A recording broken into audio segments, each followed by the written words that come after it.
Hi guys, for this assignment I was looking at school improvement processes that existed within my school building. But before embarking on this journey of looking into these processes, I first conducted research on building capacity, first within ourselves, then others. So here's a little bit about what I found in my research. First, I found that building capacity has to do with building relationships, understanding technology's evolving place in education, continual learning, and actively distributing leadership. Principals are key to success in this area. Principals can have influence on good teaching and the effective use of a teacher evaluation system that's built on feedback giving, mentoring, and coaching. Effectual education leaders develop the professional capacity and practice of school personnel to promote each student's academic success and well-being. Improvement processes are built all around optimizing student success and best enabling teachers to help support that. So what all this means to me is principals have to be intentional about hiring decisions, building systems that create support, training, and mentoring for new staff members, distributing leadership and allowing expert teachers opportunities to have leadership, celebrating successes along the way, developing a school culture that aligns with the existing improvement processes, choosing professional learning that is intentional and tied to the goals and improvement processes, and of course giving a good amount of time for teachers to explore these areas and plan and conduct training and evaluate the effectiveness of their efforts. At my school, they do have these processes for developing new teachers. We have an appraisal process that takes place for the first 5 years.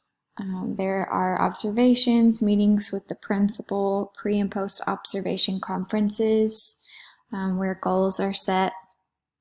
New teachers are given mentors and meet regularly with them. Teachers engage in weekly meetings with grade level teams and school leaders to analyze data, plan, participate in training, and teachers receive support in areas where they have need. Teachers engage in regular professional learning. We're also given 2 half-days per year to plan with our grade level teams and engage in professional learning. That is on top of the professional learning that happens regularly with the district. The principal also models and encourages a healthy work-life balance. School improvement. I believe that schools thrive when good teachers are hired, maintained, and developed properly.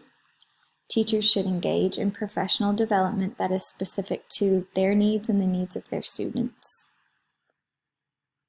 This should be an ongoing long-term data-tracked process in which teachers are given support, time, and encouragement along the way. Student success happens when leadership conducts building needs assessments. This happens looking at the data. Effective teachers should also become more efficient in providing support to their students, and this happens through needs assessments and embarking in professional learning. Leadership should also implement a building professional learning plan through a professional learning community process that includes collectively and responsibly providing accountability. And then regularly, team members should review data on staff and student outcomes and make modifications from that information. It's also important to be culturally responsive in these processes.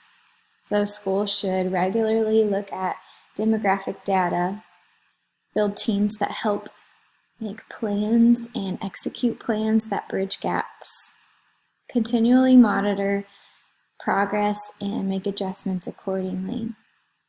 Teachers do require professional development opportunities to meet specific student needs, and they should be given support to really make sure they are successful in these areas.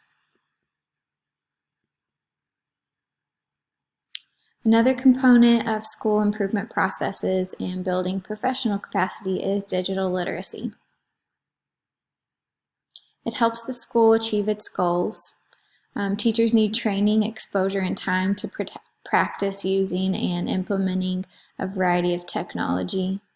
They also need time to share great resources that they find and learn how to really use them. This helps with the retention, time management, and enables quick adaptation in the face of problems. It's important to set clear goals and track metrics for the use of technology. It can be utilized to help streamline processes across the school building. And it makes information more readily available, supports are made more accessible, and it can provide you with instant access to resources and connections. When working with more technology, it's important to provide ethical training. So the staff should know the school vision. The staff should have training as they learn to use this technology properly. It's important that they know what's expected of them, what they're supposed to use the technology for, and what to avoid.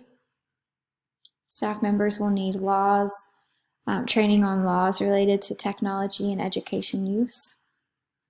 And this use should be monitored, and as well as the use being monitored, the impact on classroom processes and student progress should be monitored as well to really measure how effective this technology use is.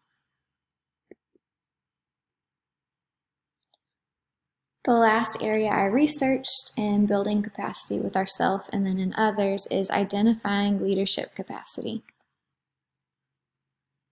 So it's important for school leaders to recognize talent and let those teachers lead. They should also collaborate with and delegate tasks to organize flexible and experienced teachers, as well as building committees of teachers who lead and meet building needs. School leaders should give leadership opportunity to collaborate with and celebrate teachers who take risks, are effective, are autonomous, show collegiality, exemplify honor and integrity. This helps teachers across the building really buy into improvement processes that are going on. They'll often do more when they feel ownership and feel like it's personal to them. And it helps alleviate the stress and the workload on the principal, so the principal can really give energy to the people around them and the areas which have the most need, instead of constantly putting out fires. When responsibility is divided across the team, then more gets done and there's more unity across the team. Here are my references for this research, and I thank you so much for watching.